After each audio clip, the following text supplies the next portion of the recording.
So I wonder if someone can relate with me, and I wonder how you actually find peace in still a very performance driven society. And this is 2025. I wish we moved to the province the moment I resigned from my 14-year job. That'd be so peaceful, like working remotely as a YouTube creative director, plus having a salary that's way higher than the lifestyle cost in that province. But it's not the case, well, at least for me and for a lot of us. So the solution is to find those reasons of living in the woods and try to have it, like finding those solitary places or taking pockets of travel so that you can actually experience nature and the benefit of just being there in the woods. Most days are actually not calm and peaceful. They're full of deadlines, they're full of responsibilities. Yeah, I move between different roles in the day. Sometimes I catch myself being in the middle of a meeting and then suddenly have to drive the car already so that I can pick up my kids or be in their school event while still mentally stuck in that meeting that I was part of. It's so easy to actually just move through your day without actually experiencing it. But I'm learning that even within this reality, there are actually moments that we can claim. So there's something about deliberately choosing to be alone with words on a page that feels like a small rebellion. Journaling for me helps too. Not beautiful calligraphy in leather-bound books, just regular writing that helps me figure out what's actually going on inside my head when everything's moving too fast.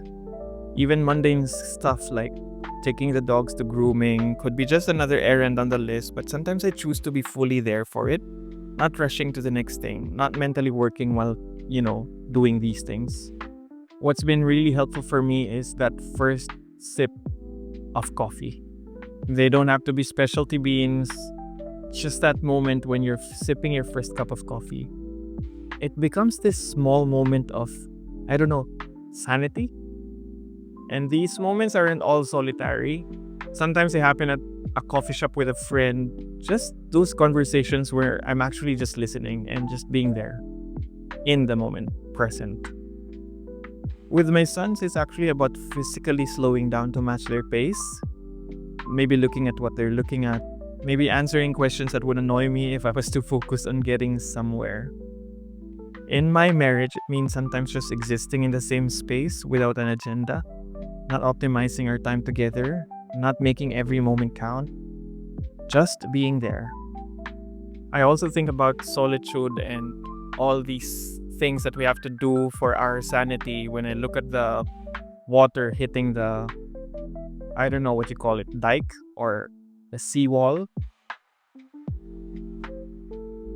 And there's no rushing it. There's no making it more efficient. It just has its own rhythm that cannot be hacked nor optimized. I think we weren't designed to sprint constantly, but most of us can't just quit everything and move to that cabin in the woods. So we need to find these different rhythms within the life we actually have.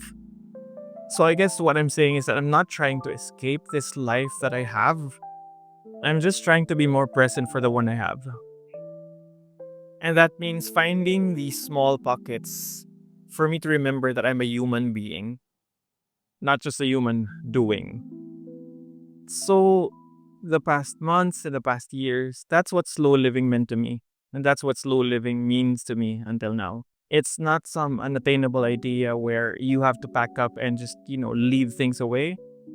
And some people can do it. They have the chance and the opportunity to do it. I don't have that. So to me, it's just those deliberate moments of pause in an otherwise full schedule and full life.